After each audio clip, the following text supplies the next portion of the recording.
কিছু মানুষ কিয়ামতের দিন জেগে উঠে হতচকিত হয়ে পড়বে। কিছু মানুষ কিয়ামতের দিন জেগে উঠে অবাক হয়ে যাবে। সে বলবে, আমি মনে করেছিলাম আমি তোমাদের সাথে, কিন্তু সে তার সাথে নয়।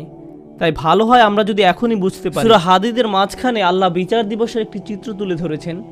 বিচার দিবস এমন একটা বিষয় যা নিয়ে আল্লাহ কোরআনে বহু জায়গায় আলোচনা করেছেন।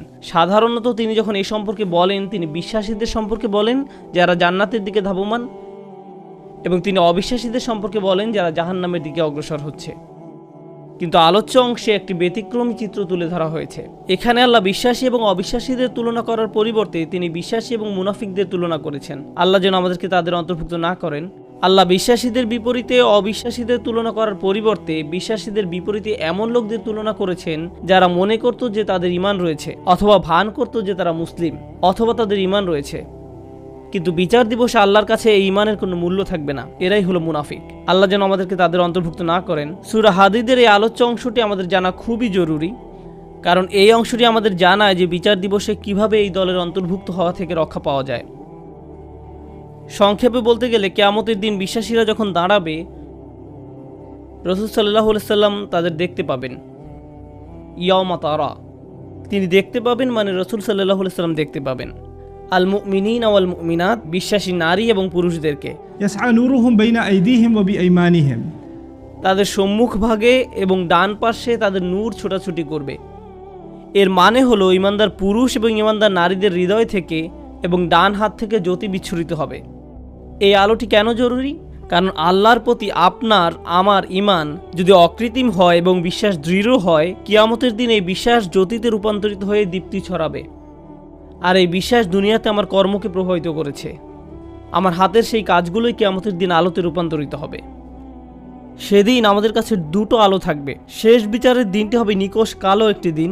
আধারে ঢাকা বিস্তীর্ণ পথ পাড়ি দিয়ে আমাদেরকে জান্নাতে পৌঁছাতে হবে, এবং সুদীর্ঘ পথ পাড়ি দিতে সবার আলো প্রয়োজন হবে। কিছু কিছু ব্যক্তির আলো হবে অনেক প্রখর। রাসূলুল্লাহ সাল্লাল্লাহু আলাইহি সাল্লাম বলছেন, তাদের আলো এত লম্বা হবে যে সেই আলো এক শহর থেকে আরেক শহর পর্যন্ত বিস্তৃত হবে। আবার কারো কারো আলো হবে অত্যন্ত অনুজ্জ্বল। সেই টিমটিমে আলোতে নিজের পা কোথায় ফেলছে কোনো মতে সেটুকুই শুধু দেখা যাবে। তাহলে মানুষ বিভিন্ন মাত্রায় আলো নিয়ে যখন জেগে উঠবে এবং জান্নাতের পথে যাত্রা শুরু করবে, তখন আল্লাহ তাআলার পক্ষ থেকে অভিনন্দন জানানো হবে, কারণ অন্তত তাদের নিজস্ব কিছু আলো রয়েছে। আর অনেকের তো কোনো আলোই নেই, তাই তাদের জান্নাতে যাওয়ার কোনো সুযোগ নেই। আল্লাহ বলবেন, বুশরাকুমুল ইয়াউম জান্নাতুন তাজরি মিন তাহতিহাল আনহার, আল্লাহ বলবেন, আজ তোমাদের জন্য সুসংবাদ জান্নাতের, যার তলদেশ দিয়ে নদী প্রবাহিত। তোমাদের সামনেই এটা আছে, হাঁটতে থাকো, চলতে থাকো। পরবর্তী আয়াতে আল্লাহ অন্য একদল লোকের কথা বলেন যারা জেগে ওঠার পর গভীর বিস্ময় আবিষ্কার করবে পথ চলার জন্য তাদের নিজস্ব কোনো আলো নেই। চারপাশ গভীর অন্ধকার, বহু দূরে তারা দেখবে কিছু আলো। আপনারা দৃশ্যটা কল্পনা করতে পারেন, চারপাশ গভীর অন্ধকারাচ্ছন্ন আর বহু দূর থেকে তারা দেখবে কিছু মানুষ আলো নিয়ে এগিয়ে যাচ্ছে। তারা হয়তো মানুষ দেখতে পাবে না, শুধু আলোর বিচ্ছুরণ দেখা যায়। তখন তারা ভাববে আমাদেরকে দ্রুত তাদের কাছে পৌঁছতে হবে, কারণ আলোটা ধীরে ধীরে হারিয়ে যাচ্ছে। তো সেই মুনাফিকরা কিয়ামতের দিন এইরকম একটি তমসাচ্ছন্ন পরিস্থিতিতে জেগে উঠবে, আর তারা বিশ্বাসীদের আলো দেখে তাদের ধরার চেষ্টা করবে, কারণ তাদের নিজস্ব কোনো আলো থাকবে না। তারা জেগে উঠে গভীর বিস্ময় আবিষ্কার করবে তাদের সাহায্য করার মতো কিছুই নেই। ইয়াকুলুল মুনাফিকুনা ওয়াল মুনাফিকাত লিল্লাযিনা আমানু নযুরুনা নাকতাবিস মিন নূরিকুম, যেদিন মুনাফিক পুরুষ এবং মুনাফিক নারীরা মুমিনদেরকে বলবে, তোমরা আমাদের জন্য অপেক্ষা করো, আমরাও কিছু আলো নিব তোমাদের জ্যোতি থেকে, আমরাও কিছু আলো নিব তোমাদের জ্যোতি থেকে।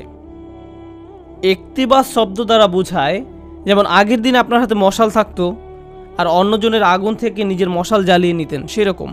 তাই তারা ভাবলো আমরা তোমাদের থেকে কিছুটা আলো ধার নেব, তোমাদেরটা নিয়ে যাব না, একটু থামো, আমাদেরকে সাহায্য করো।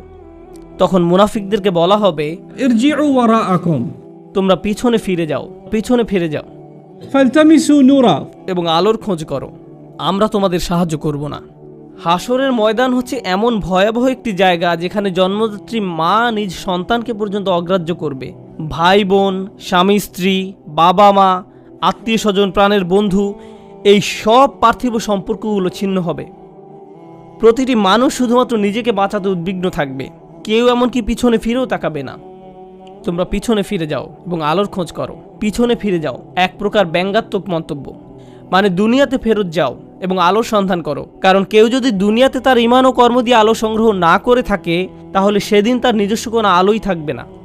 ফালতামিসু নূরা, আলো সংগ্রহ করার একমাত্র জায়গা হলো এই দুনিয়া। তারপরেও মুনাফিকরা মুসলমানদেরকে ধরার চেষ্টা করবে। এভাবে যখন তারা বিশ্বাসীদের নিকটবর্তী হবে, فضرب بينهم بسور له باب ঠিক এমন একটি মুহূর্তে দুই দলের মাঝে একটি বৃহৎ প্রকাণ্ড দেয়াল নেমে আসবে, যার একটি দরজা থাকবে। এই দরজা সম্পর্কে আমরা অন্য সময় আলোচনা করব। আল্লাহ বলেন, অতঃপর উভয় দলের মাঝখানে খাড়া করা হবে একটা প্রাচীর, ফলে এখন তারা ধরার চেষ্টা করলেও পারবে না। দেয়ালটি খাড়া হওয়ার পর আল্লাহ বলেন, দেয়ালের অন্য পাশে যে পাঁচটা মুনাফিকরা দেখতে পাবে না, সেখানে থাকবে আল্লাহর করুণা, দয়া এবং মমতা, আর অপর দিকে থাকবে কঠোর শাস্তি এবং অন্ধকার। কঠোর শাস্তি এবং অন্ধকার। তাহলে এখন শুধু অন্ধকারই নয়, রয়েছে বিশাল এক দেয়াল, ফলে তাদের পালানোর আর কোনো জায়গা নেই। আর পেছনে দেখতে পাবে শাস্তি তাদেরকে আচ্ছন্ন করার জন্য এগিয়ে আসছে। তখন এই মুনাফিকরা, আল্লাহ আমাদের তাদের অন্তর্ভুক্ত না করুন, মুনাফিকরা মরিয়া হয়ে বলবে, ألم نكن معكم আমরা কি তোমাদের সাথে ছিলাম না? লক্ষ্য করুন, মুনাফিকরা অপর পাশে থাকা মুমিনদেরকে ডাকছে। স্পষ্টতই দরজা এই পাশ থেকে খোলা যায় না। আরে দরজাটা খোলো না, আমরা তো তোমাদের সাথেই থাকতাম। এভাবে মরিয়া হয়ে ডাকা হবে। সামনে অগ্রসর হওয়ার পূর্বে এটা বোঝা গুরুত্বপূর্ণ। এই কারণেই আমি আজকের খুতবার জন্য এই আয়াতটি পছন্দ করেছি। এই বাক্যটার কারণে, আলাম নাকুম মাকুম, আমরা কি তোমাদের সাথে ছিলাম না? ব্যাপারটা হলো, এই লোকগুলো যারা দেয়ালের ভয়ঙ্কর পাশে থেকে গেছে, যারা মরিয়া হয়ে আছে, যাদের নিজস্ব কোনো আলো নেই, তারা ভাবতো তারাও মুমিনদের অন্তর্ভুক্ত। তারা এটা নিয়ে খুবই আত্মবিশ্বাসী ছিল। এত আত্মবিশ্বাসী ছিল যে তারা কিয়ামতের দিনও সেই কথা বলছে, আমরা তোমাদের সাথে নামাজ পড়তাম, তোমাদের সাথে ব্যবসা করতাম, বন্ধু ছিলাম, আত্মীয়তার সম্পর্ক ছিল, চাচাতো মামাতো ভাই বোন ছিলাম, আমরা তো একই কলেজে ভার্সিটিতে গিয়েছি। কেন আজ আমরা বিচ্ছিন্ন? কেন এই সম্পর্ক ছেদ ঘটছে আজকে? এখন অপর পাশে অবস্থিত মুমিনরা নিজেদেরকে নিরাপদ মনে করছে। দেয়াল স্থাপিত হওয়ার কারণে এই পাশের মুনাফিকরা চরম আতঙ্কগ্রস্ত হয়ে পড়ল। অন্যদিকে অপর পাশে অবস্থিত মুমিনরা নিজেদেরকে অনেক বেশি নিরাপদ মনে করছে। তাদের আর কোনো তাড়াহুড়ার প্রয়োজন নেই, কারণ এখন সম্পূর্ণ নিরাপদ। এখন তারা সময় নিয়ে মুনাফিকদের উত্তর দিচ্ছে, এই কারণে তোমরা আজ আমাদের সাথে নেই। জান্নাতি লোকেরা সর্বপ্রথম তাদের বলেছিল, পেছনে ফিরে গিয়ে আলোর তালাশ করো, فالتمسوا نورا পেছনে ফিরে গিয়ে আলোর তালাশ করো। স্পষ্টতই তোমাদের আলো নেই। আবার মুনাফিকরা সম্পূর্ণ হতবাক, আমাদেরও তো তোমাদের মতো আলো পাওয়ার কথা ছিল। এখন জান্নাতি মানুষরা মুনাফিকদের ব্যাপারে বর্ণনা করবে, এই লোকগুলোর তো আলো ছিল, তাদের বিশ্বাস ছিল, এই লোকগুলোর তো আলো ছিল, কিভাবে তারা এটা হারালো? কিভাবে তারা কিয়ামতের দিন সম্পূর্ণ দেউলিয়া হয়ে পড়ল? এই আয়াতটি বিশেষভাবে নিগুড় একটি আয়াত। এই আয়াতে বর্ণিত হয়েছে কিভাবে একজন মুমিন ক্রমে ক্রমে ঈমান হারায়, কিভাবে একজন মানুষ ঈমানের মতো মহামূল্যবান জিনিস পাওয়ার পরেও পরিশেষে তা হারিয়ে ফেলে। রাতারাতি কোনো ব্যক্তির ঈমান ধ্বংস হয়ে যায় না। একদিন সকালে ঘুম থেকে উঠে কোনো ঈমানদার ব্যক্তি মুনাফিক হয়ে যায় না। এটা একটা পর্যায়ক্রমিক প্রক্রিয়া। এই প্রক্রিয়াটি এই নিরন্তর বাণীতে প্রকাশিত হয়েছে, বালা, অবশ্যই তোমরা আমাদের সাথে ছিলে, ওয়ালাকিন্নাকুম ফাতানতুম আনফুসাকুম। আমি প্রথমে সহজ অনুবাদ বলছি, পরে ব্যাখ্যা করব। ওয়ালাকিন্নাকুম ফাতানতুম আনফুসাকুম। 1 নম্বর, তোমরা নিজেরাই নিজেদের বিপদগ্রস্ত করেছ। আরবিতে ফাতানা শব্দটির অর্থ হচ্ছে কোনো কিছুতে পরীক্ষাতে ফেলা। স্বর্ণ গলিয়ে তার খাদ ফেলে দিয়ে ধীরে ধীরে বিশুদ্ধ করার প্রক্রিয়াটিকেও ফাতানা বলা হয়। স্বর্ণ নিখাত করার প্রক্রিয়াটি কিন্তু সহজ নয়, বরং এটি একটি যন্ত্রণাদায়ক দহন প্রক্রিয়া। ফাতানতুম আনফুসাকুম এর অনেকগুলো ব্যাখ্যা আছে, তবে আজকের খুতবার জন্য একটা বিষয়কে হাইলাইট করব। তুমি নিজেকে বারংবার জেনে বুঝে এমন পরিস্থিতিতে ফেলেছ যেখানে তোমার ঈমান পদে পদে কঠিন পরীক্ষার সম্মুখীন হবে। এখানে জিনিসটা বোঝার চেষ্টা করুন, ঈমানের জন্য ক্ষতিকর হবে জেনেও আপনি বারবার নিজেকে এমন পরিবেশের সম্মুখীন করেছেন এবং নিজেকে বুঝিয়েছেন আমি এটা সামলে নিতে পারবো। আপনি নিজেকে এমন সব বন্ধু, আত্মীয় স্বজন দিয়ে পরিবেষ্টিত করে রেখেছেন যারা খারাপ কাজ করে, খারাপ কথা বলে, অশ্লীল জিনিস দেখে, কিন্তু আপনি নিজেকে বুঝিয়েছেন আমি তাদের মতো না। আপনি বারবার ওই সব পরিবেশে যেতেন, আপনি এমন সব আড্ডায়, জায়গায়, পরিস্থিতিতে দিনের পর দিন, মাসের পর মাস, বছরের পর বছর মিশেছেন। আপনি নিজেকে প্রবোধ দিয়েছেন এইসব আমার উপরে কোনো প্রভাব ফেলবে না, সবাইকে প্রভাবিত করলেও আমাকে করবে না। এমনিতেই তারা ঈমান হারা হয়ে যায়নি। ঈমান ধ্বংসের প্রথম ধাপটি হচ্ছে অসৎ সঙ্গ। তারা নিজেদেরকে সন্দেহজনক পরিস্থিতিতে ফেলে রাখত, আর তারা ভাবতো এতে তাদের উপর কোনো প্রভাবই ফেলবে না। আমি একটি হালকা উদাহরণ দিব, আশা করি পয়েন্টটা আপনারা বুঝতে পারবেন। বাসায় যখন অনেক তেল মশলা দিয়ে রান্না করেন, তখন সারা বাড়িতে সেই গন্ধে ভরে যায়। আপনি বাসার ভেতর থেকে সেই গন্ধ বুঝতে পারবেন না, কিন্তু যখন বাইরে থেকে একজন বাসায় প্রবেশ করে, বিশেষত কোনো আরব যদি আসে, সে ভাবে যে কোনো দূষিত পরিবেশে এসে পড়েছে। কয়েক ঘন্টা পার হওয়ার পর সে অভ্যস্ত হয়ে যায়, শুধু অক্সিজেন মনে হয়। ঠিক একইভাবে আপনি প্রথমে খারাপ কোনো পরিবেশে গমন করলে সাথে সাথে বুঝতে পারেন এটা ঠিক নয়, আমি খারাপ হয়ে যাব, আমার এখানে থাকা উচিত নয়। আপনার অন্তর অস্বস্তি অনুভব করে। কিন্তু আপনি যদি বারবার এই পরিবেশে যেতে থাকেন, তখন কি হবে? আপনি আর খারাপ বোধ করবেন না। কেউ যদি জীবনে প্রথমবার কোনো ধূমপায়ীর পাশে বসে, তখন সিগারেটের গন্ধে সে কাশতে থাকবে, চোখ দিয়ে পানি আসবে, ফ্রেশ বাতাসের জন্য ছটফট করবে এবং সে দ্রুত সেই জায়গা ছেড়ে চলে যেতে চাইবে। বছরখানেক পর এটাই তাদের অক্সিজেনে পরিণত হয়। সিগারেট ছাড়া তারা নিঃশ্বাসও নিতে পারে না। তাহলে প্রথম সমস্যা হলো আপনি নিজেকে অসৎ পরিবেশে ফেলে রাখেন। ফাতানতুম আনফুসাকুম। দ্বিতীয় সমস্যাটি ছিল ওয়াতারাব্বাসতুম। তোমরা প্রতীক্ষা করেছো, দীর্ঘসূত্রিতা করেছো। এখানে দীর্ঘসূত্রিতা বলতে কি বোঝানো হচ্ছে? আপনি বুঝতে পেরেছিলেন যে এটা খারাপ, আপনার নিজের বিবেকের মাধ্যমে আপনি বুঝতে পেরেছিলেন যে আমার নিজেকে পরিবর্তন করা উচিত, কিন্তু নিজেকে বুঝিয়েছেন ইনশাআল্লাহ আমি খুব দ্রুত নিজেকে পরিবর্তন করব। আমি জানি নিজেকে পাল্টাতে হবে, আমি জানি এটা খারাপ, শুধু এই সপ্তাহ পরেই আমি সম্পূর্ণ ভিন্ন মানুষে পরিণত হব। বেশি না, আর একটা সেমিস্টার 2 মাস ওই বকে যাওয়া বন্ধুদের সাথে থাকবো, তারপর আমি অন্য কোর্স নিব। এখন ওদেরকে রাগানো ঠিক হবে না। আমি জানি এটা খারাপ, শুধু এই 1 মাস আমি এসব করব। আর এই 1 সপ্তাহ, এই আর 1টা বা 2টা পার্টি, 1টা 2টা ড্রিঙ্কস, এভাবে আপনি নিজেকে বলতে থাকেন। আর সামান্য একটু এই 9-10 মাস পরেই তো রমজানে সব ছেড়ে দিব, পুরাই চেঞ্জ হয়ে যাব। আমার প্ল্যান আছে হজে যাওয়ার। হজ থেকে আসার পর দেখবেন আমি কেমন ভালো মানুষে পরিণত হই। এভাবে আপনি নিজেকে বলতে থাকেন, আর সামান্য একটু। কিন্তু সে পর্যন্ত আমার জন্য দোয়া করতে থাকুন। ওয়াতারাব্বাসতুম।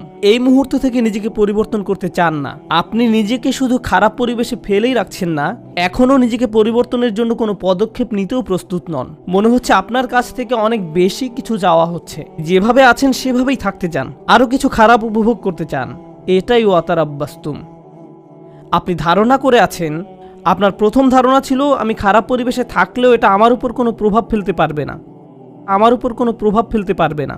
সময়ের সাথে সাথে ভয়ঙ্কর খারাপ কিছু আপনার কাছে স্বাভাবিক হয়ে যায়। এখন অতারাব্বাস্তুম বা অপেক্ষা করতে থাকা, দীর্ঘসূত্রিতা করার প্রভাব কি? আপনি ভাবছিলেন আপনি যে কোনো সময় এই খারাপ কর্ম পরিত্যাগ করতে পারবেন, সব খারাপ সঙ্গ থেকে যে কোনো সময় সরে আসতে পারবেন। আরে আমি তো আর আসক্ত না, আমার তো আর এটার দরকার নেই, আমি তো আর এর সাথে আটকে যাইনি, যখন তখন বেরিয়ে যেতে পারবো।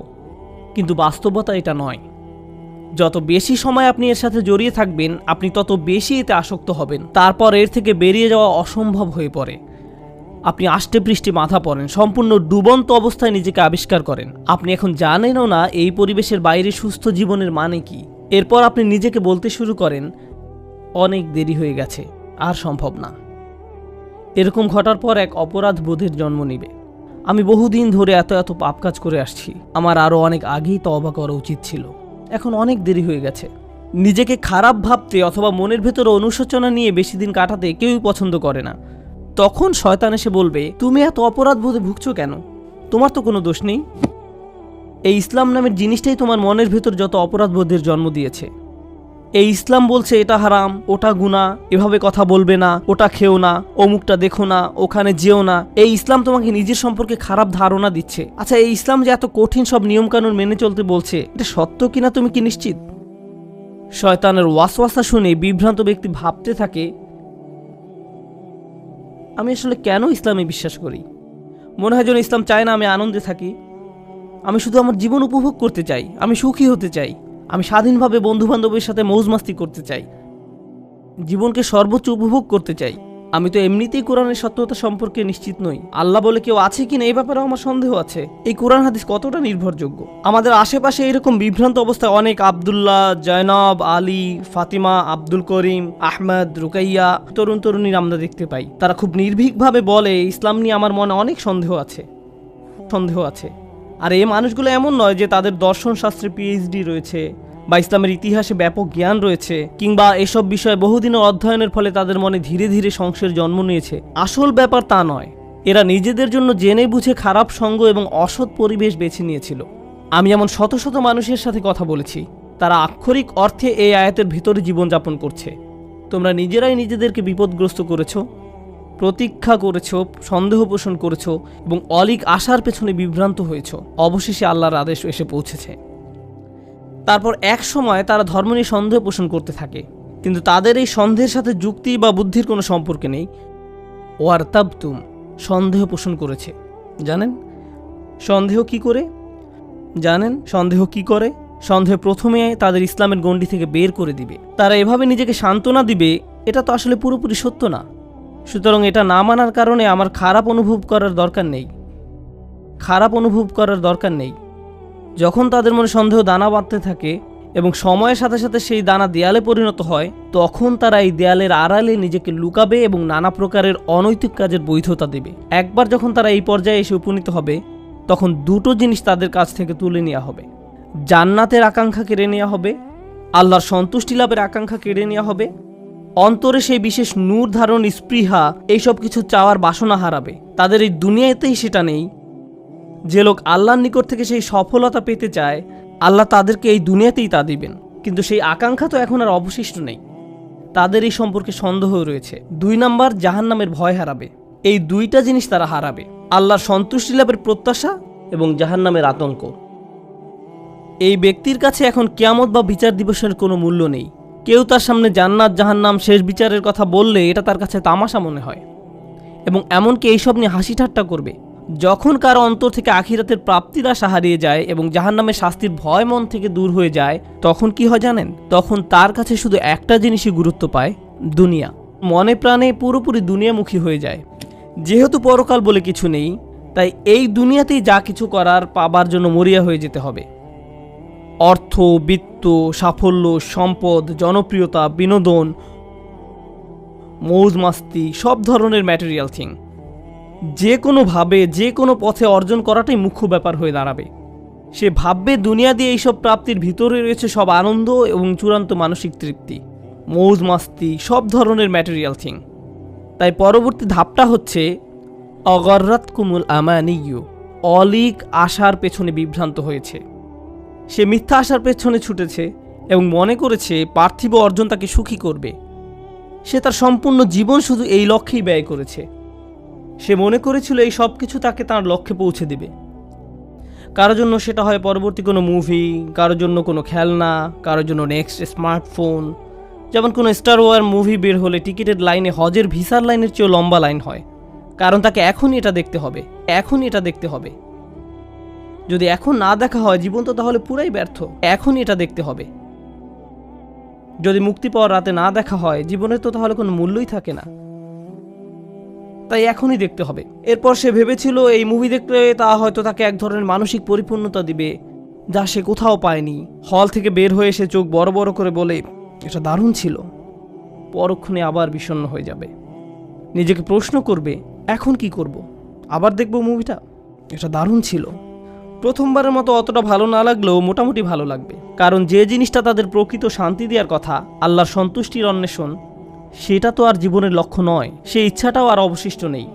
অগর্রাতকুমুল আমানিয়্যু হাত্তা জাআ আমরুল্লাহ, অবশেষে আল্লাহর আদেশ এসে পৌঁছেছে। বিশ্বাসীদের মতে এটাই ছিল তার জীবন। মুমিনরা বলবে এটাই তার জীবন, যারা তাদের ঈমান হারিয়ে ফেলেছিল, যেটা শুরু হয়েছিল আপাত দৃষ্টিতে একটা ছোট পদক্ষেপ থেকে, অসৎসঙ্গ, এবং সেখান থেকে এটা একটা অটোমেটিক ডাউনওয়ার্ড স্পাইরাল সিঁড়ি, শুধুই নিচের দিকে নেমে যাওয়া। তারপর তার মনে সন্দেহ দানা বাঁধতে শুরু করে। এরপর সে তার গোটা জীবন শুধু কামনা বাসনা চরিতার্থ করে এবং দুনিয়াবি অর্জনের পিছনে ব্যয় করে। অগররকুম বিল্লাহিল গরুর। তারপর আল্লাহ বলেন চূড়ান্ত প্রতারক।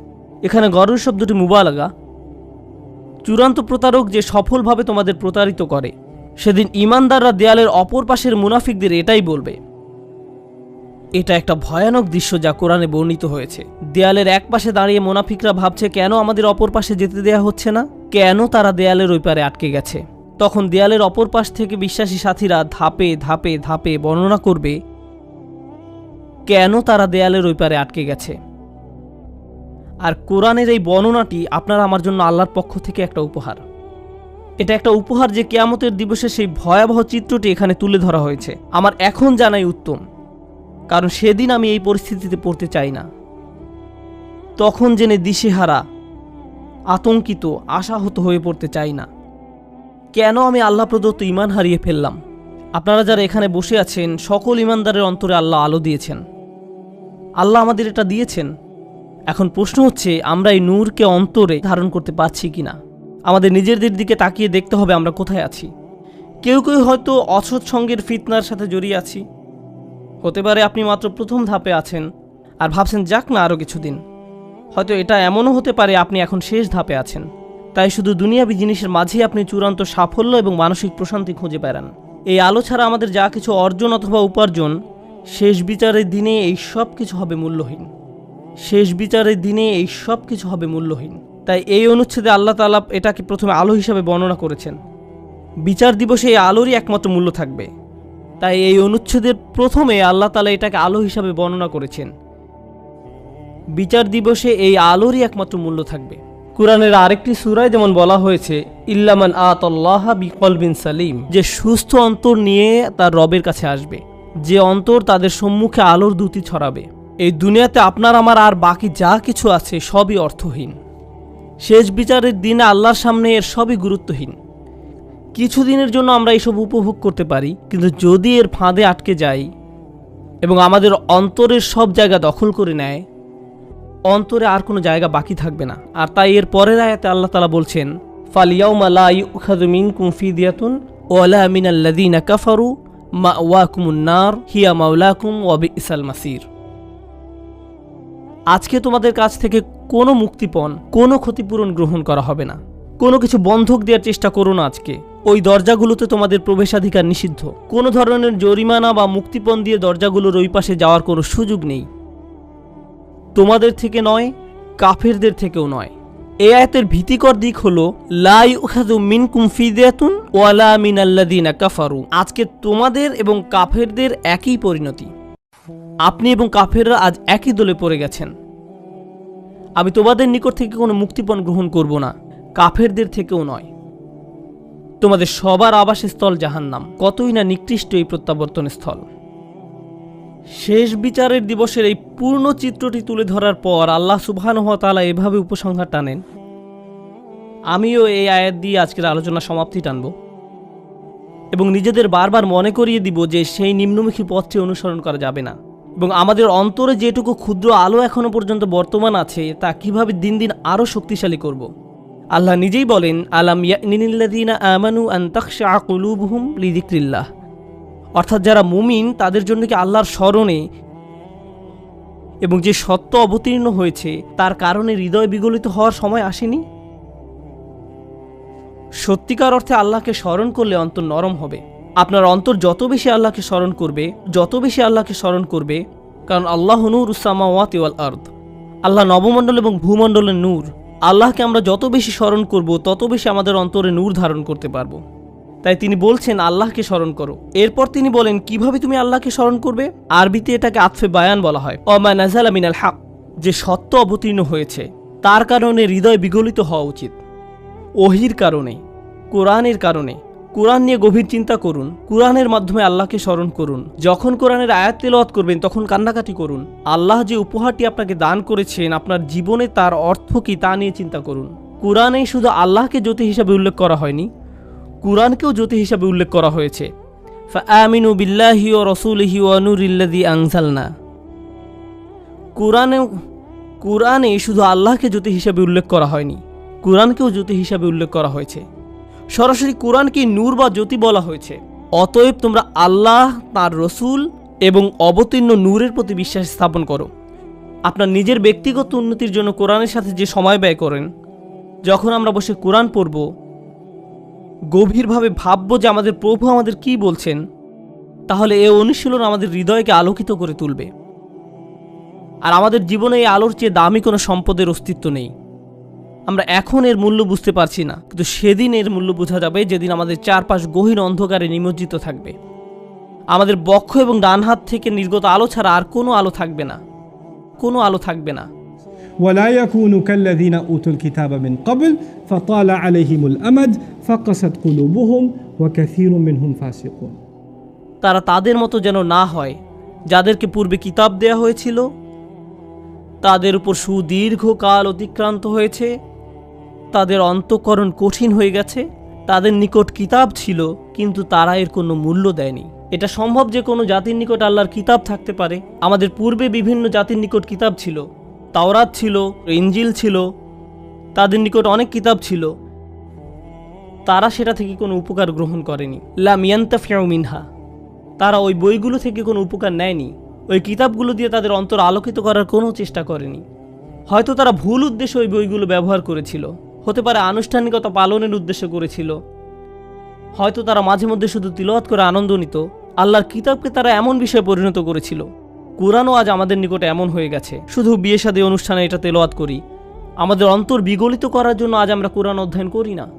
এটা ইতিহাসের এক নির্মম ট্র্যাজেডি যে মানুষ আল্লাহর কিতাব থেকে উপকৃত হয় না, অথচ যা এসেছিল মানুষের অন্তরকে কোমল করে কিয়ামতের দিন আল্লাহর সামনে দণ্ডায়মান হওয়ার জন্য প্রস্তুত করতে। আর তাই এটা এখন আপনার আমার দায়িত্ব। এজন্যই বলা হয়েছে ওয়ালা ইয়াকুনু কাল্লাযীনা উতুল কিতাবা মিন ক্বাবল ফাতালা আলাইহিমুল আমাদ ফাকাসাত কুলুবুহুম। তাদের অন্তঃকরণ কঠিন হয়ে গেছে। যখন তাদের অন্তর কঠিন হয়ে পড়ে তখন সেখানে কোনো আলো ঢুকতে পারে না। কিয়ামতের দিন সে অন্তর আপনার কোনো উপকার করবে না। ওয়া কাসীরুম মিনহুম ফাসিকুন, তাদের অধিকাংশই পাপাচারী, অধিকাংশই পাপাচারী। আল্লাহ আযজা ওয়া জাল্লা এই কয়েকটি আয়াতে একজন বিশ্বাসীর জীবনের অন্যতম গুরুত্বপূর্ণ একটি চিত্র তুলে ধরেছেন। আজকে আমি আপনি যে ঈমান ধারণ করি সেটা ধ্রুব নয়। আমাদের অন্তরে যে ঈমানের জ্যোতি দেওয়া হয়েছে সেটা আজীবন থাকবে এমন কোনো গ্যারান্টি নেই। আজকে আমার ঈমান আছে বলেই আমি নিরাপদ, সেটা ভাবার কোনো অবকাশ নেই, সেটা ভাবার কোনো অবকাশ নেই।